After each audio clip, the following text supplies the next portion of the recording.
বাংলার জনরবের পক্ষ থেকে আপনাদের সকলকে স্বাগত জানিয়ে আজকের প্রভাতী অনুষ্ঠানে আপনাদের সকলকে শুভেচ্ছাও জানাচ্ছি। এখন রমজান মাস চলছে, অনেকে একটা বিশেষ সম্প্রদায়ের মানুষ উপবাসরত অবস্থায় আছেন। আপনারা জানেন যে গত পরশুদিন সুপ্রিম কোর্টে ওবিসি মামলাটা উঠেছিল।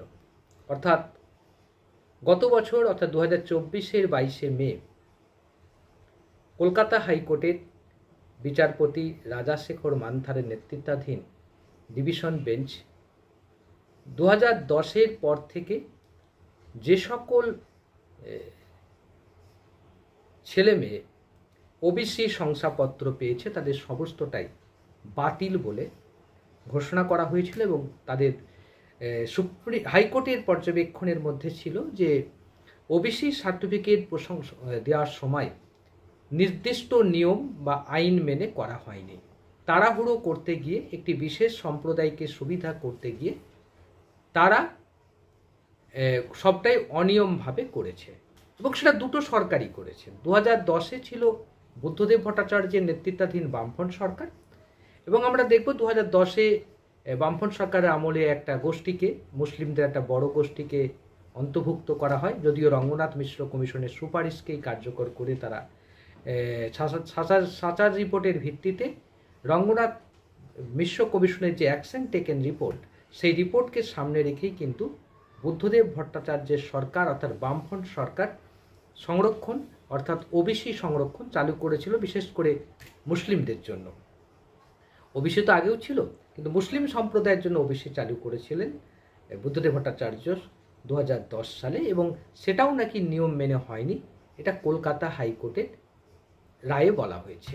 একই রকমভাবে আমরা দেখব যে তারপরে মমতা সরকার ক্ষমতায় আসার পর তারা যেভাবে আবার এটাকে করেছে তারাও সেটাকে নিয়ম মেনে হয়নি। নিয়মটা কি? নিয়মটা হচ্ছে যে প্রত্যেক রাজ্যের যে ওবিসি কমিশন আছে, অন্যান্য অনগ্রসর যে কমিশন রয়েছে, সেই কমিশনের পক্ষ থেকে একটা সার্ভে রিপোর্ট করা হবে।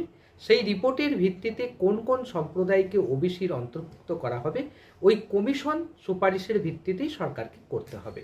কিন্তু এই ধরনের সুপারিশ নাকি করা হয়নি, এরকমই অভিযোগ এবং সেই অভিযোগের প্রেক্ষিতেই কলকাতা হাইকোর্টে মামলা হয়েছিল। সেই মামলা দীর্ঘদিন ধরে চলেছে, যার প্রেক্ষাপটে শেষ পর্যন্ত 2024-এর 22শে মে এই 12 লক্ষ ওবিসি শংসাপত্র বাতিল হয়ে যায়।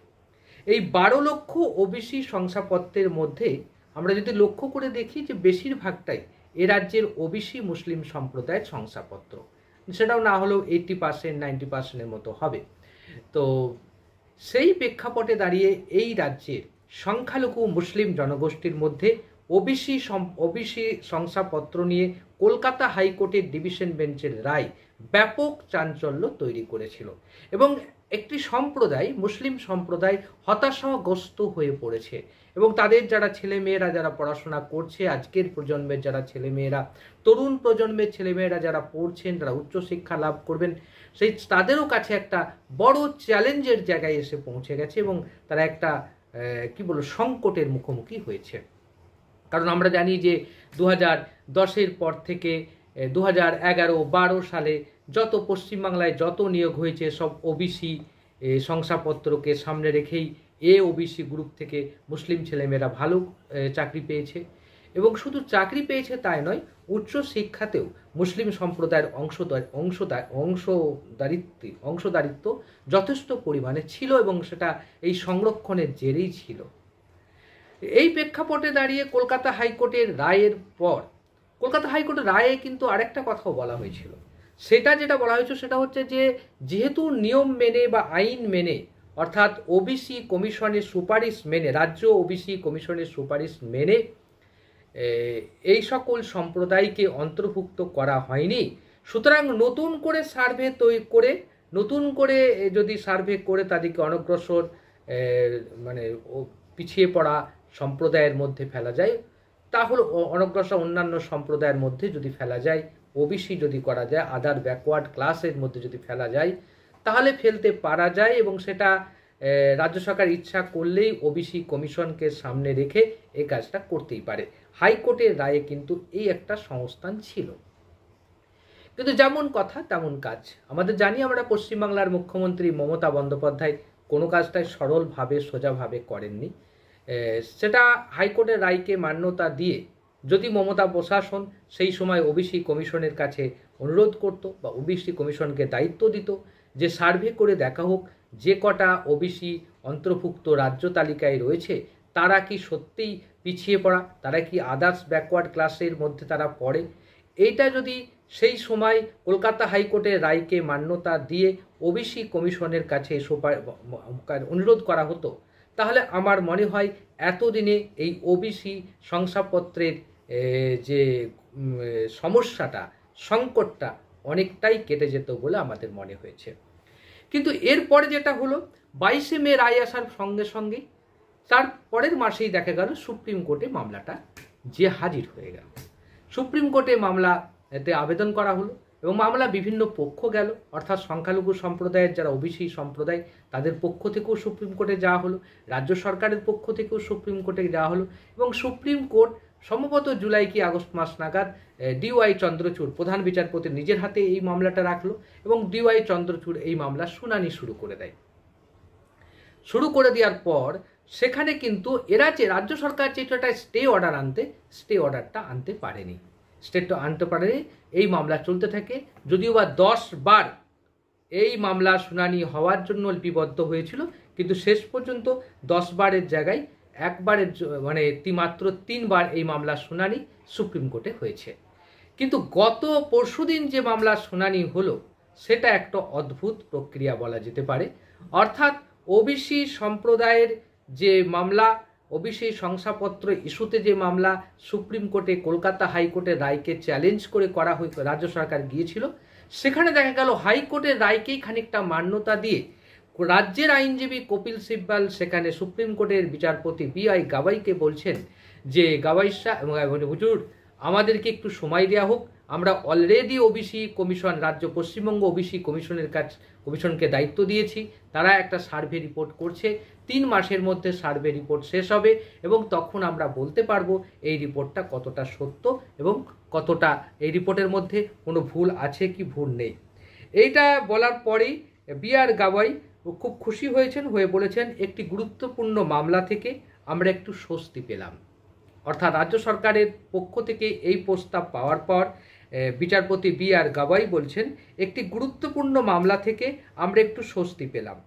সুপ্রিম কোর্টের নির্দেশ, তাহলে 3 মাস সময় দিয়েছে, জুলাই মাসের পরে এই মামলার পরবর্তী শুনানি হবে। আদালত আরও জানিয়েছে রাজ্য নতুন করে সমীক্ষা করলে এই মামলার ভবিষ্যতের উপর রাজ্যের পদক্ষেপ নির্ভর করবে। অর্থাৎ রাজ্য নতুন করে সমীক্ষা করে রাজ্য কি করছে তার উপর নির্ভর করবে এই মামলার ভবিষ্যতে কি হতে পারে। মঙ্গলবারই রাজ্যের তরফে নতুন করে সমীক্ষা করতে 3 মাস সময় চাওয়া হয়েছিল। কপিল সিব্বালের আর্জি শুনে বিচারপতি গাওয়াই জানতে চান রাজ্যের নতুন করে সমীক্ষা করা নিয়ে অন্য পক্ষের কোনো আপত্তি আছে কিনা, অর্থাৎ যারা মামলা করেছেন তাদের পক্ষের কোনো আপত্তি আর রয়েছে কিনা। তাতে রাজ্যের আইনজীবী জানান অন্য পক্ষের আপত্তি থাকার কথা নয়, কারণ অন্য পক্ষের আবেদনই ছিল ওবিসি শংসাপত্র সংক্রান্ত বিষয়ে নতুন করে সমীক্ষা করা। অর্থাৎ নতুন করে সমীক্ষা করার আবেদনটাই মূলত ছিল অন্য পক্ষের, সেটাকে রাজ্য সরকার কার্যত মেনে নিল এবং হাইকোর্টের যে রায় ছিল সেই রায়ে যে বলা ছিল নতুন করে সমীক্ষা করে নতুন করে ওবিসি লিস্ট তৈরি করা হোক, সেক্ষেত্রে সেটাকেও মান্যতা দিল রাজ্য সরকার। অর্থাৎ 7 মণ তেল পড়লো রাধাও নাচলো না, ব্যাপারটা এরকম দাঁড়িয়ে গেল আর কি। অর্থাৎ কোটি কোটি টাকা রাজ্য সরকারের ব্যয় হলো, শেষ পর্যন্ত রাজ্য সরকার সেই ফিরে এলো, সেই মল খসালি তবু লোক হাসালি, এরকম একটা ব্যাপার এখানে দাঁড়িয়ে গেল। মমতা সরকারের এই সিদ্ধান্তের পর আমাদের যে শঙ্কা, অর্থাৎ পশ্চিমবাংলার সংখ্যালঘু জনগোষ্ঠীর কাছে একটা আশা নিরাশার দোলাচলে তারা রয়েছে। তারা এখন প্রশ্ন দেখা দিচ্ছে যারা এতদিন ধরে এই সংরক্ষণ পেয়ে এসেছে তাদের সেই সংরক্ষণটা থাকবে কি থাকবে না। এমন এক পরিস্থিতির মধ্যে রাজ্যের প্রশাসনিক ব্যবস্থা পৌঁছে গেছে, তাতে এই রাজ্যের সংখ্যালঘুরা কতটুকু এই সংরক্ষণের আওতায় ভবিষ্যতে আসতে পারবে তা নিয়ে যথেষ্ট সংশয় রয়েছে। এখন দেখার বিষয় রাজ্য সরকার এবং ওবিসি কমিশন কিভাবে এই মামলার হাল করেন এবং এই সমীক্ষা বা এই সার্ভে রিপোর্ট কিভাবে সম্পূর্ণ করেন। যদিও ইতিমধ্যেই বিভিন্ন মহল থেকে চাপ তৈরি করা হচ্ছে এবং বিভিন্ন মহল থেকে অভিযোগ করা হচ্ছে, যেভাবে চুপিসারে বিডিও অফিসগুলোতে বসে ওবিসি সংরক্ষণের এই লিস্ট তৈরি করা হচ্ছে, তাতে ডালমে কুচ কালা হয়ে যেতে পারে বলে মনে করা হচ্ছে। কারণ ওবিসি কমিশন যদি সত্যিই এটাকে সার্ভের মধ্যে নিয়ে আসে, তাহলে ওবিসি কমিশনের উচিত সরাসরি শুনানি করা। সেই শুনানির কাজটা কি আদৌ হচ্ছে, সেটাই এখন কোটি টাকার প্রশ্ন। যদিও আগামী 3 মাসের মধ্যেই শুনানির কাজ শেষ করে, সমীক্ষা রিপোর্ট শেষ করে সুপ্রিম কোর্টে রিপোর্ট জমা দিতে হবে। জানি না সে কাজটা কতটুকু করতে পারবে রাজ্য সরকার। কিন্তু এক্ষেত্রে একটা প্রশ্ন দেখা যায় যে ভোটের মরশুমে দাঁড়িয়ে, ঠিক ভোটের মুখে দাঁড়িয়ে রাজ্য সরকার হয়তো বুঝতে পেরেছে যে সুপ্রিম কোর্টে হাইকোর্টের যে রায়, সুপ্রিম কোর্টের সেই রায়ের উপরে স্টে পাবো না, স্থগিতাদেশ তো পাবোই না। প্লাস হচ্ছে যদি হাইকোর্টের রায়টাকেই বহাল রেখে দেয় সুপ্রিম কোর্ট, তাহলে ভবিষ্যতে আমাদের মুখ দেখানোর জায়গা বাংলার মানুষের কাছে থাকবে না।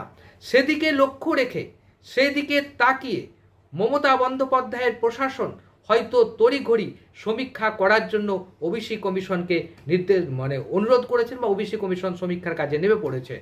কিন্তু প্রশ্ন হচ্ছে এই জায়গাতে যে এই তড়িঘড়ি কমিশন তদন্ত ওই সমীক্ষা করতে গিয়ে আরেকটা ভুল করে ফেলবেন না তো, এই প্রশ্নটা সবচেয়ে বড় হয়ে দেখা দিয়েছে। এবং অনেকেই ৭৭টা জনগোষ্ঠীকে এখানে ওবিসি তালিকাভুক্ত করা হয়েছিল, তারা কি সবাই সুযোগ পাবে, এই প্রশ্নটাও সামনে আসতে শুরু করেছে। এরপরে এই রিপোর্ট যখন সুপ্রিম কোর্টে জমা পড়বে, সুপ্রিম কোর্টে রিপোর্ট জমা পড়ে পাল্টা একটা হলফনামা আসবে, পক্ষে বিপক্ষে হলফনামা জমা পড়বে। এটা করতে করতে আরও বেশ কয়েক মাস চলে যাবে। আর যদি ধরে জুলাই মাসের মধ্যে ওবিসি কমিশন এই সার্ভে রিপোর্ট সম্পূর্ণ করতে পারলো না, অর্থাৎ সমীক্ষা রিপোর্ট সম্পূর্ণ করতে পারলো না, তাহলে আরও হয়তো 3 মাস বা 4 মাস সময় চাইবে কপিল সিব্বল গিয়ে হাইকোর্টে, সেটাও 4 মাস সময় দেওয়া হলো। তারপরে দেখা যাবে এই করতে করতে বিধানসভা ভোট চলে আসবে, মমতা বন্দ্যোপাধ্যায়ের উদ্দেশ্য সফল হয়ে যাবে। এ রাজ্যের সাধারণ নাগরিকদের কাছে এই প্রশ্নটা চলে যাবে যে কোর্টে কেস আছে বলে ওবিসি শংসাপত্রে হাল আমি করতে পারিনি বলেই নিয়োগ প্রক্রিয়া হয়নি। আর গতকালই মুখ্যমন্ত্রী বলেছেন যে ওবিসি শংসাপত্র মামলা মিটে গেলেই 2 থেকে 3 লাখ লোকের কর্মসংস্থান হয়ে যাবে, সরকারি চাকরি হয়ে যাবে। কিন্তু একটা বিষয় খুব পরিষ্কার, ওবিসি সংরক্ষণের উপরে কিন্তু সরকারি চাকরি দেওয়া না দেওয়া বিজ্ঞপ্তি নির্ভর করছে না। কারণ ওবিসি সংরক্ষণের ক্ষেত্রে যেটুকু অসুবিধা হতে পারে, ওই ওবিসি যতগুলো সংরক্ষণ পাবে সেগুলোকে বাদ রেখে অবশ্যই সরকার ইচ্ছা করলে নতুন কর্মসংস্থান তৈরি করতে পারে, নতুন লোকও নিয়োগ করতে পারে। কিন্তু শেষ পর্যন্ত সবটাই হচ্ছে রাজনীতির দোলাচলে হয়তো হারিয়ে যাবে। এই আশা নিরাশায় মধ্যেই রয়েছে ওবিসি শংসাপত্র। ওবিসির কোন দিকে যাবে ওবিসি শংসাপত্র? আদৌ কি সমস্যার সমাধান হবে, না রাজনীতির গলিপথে সব কিছুই রাজনীতির মতো মিলিয়ে যাবে? আপনারা কি বলেন? আপনাদের মতামতের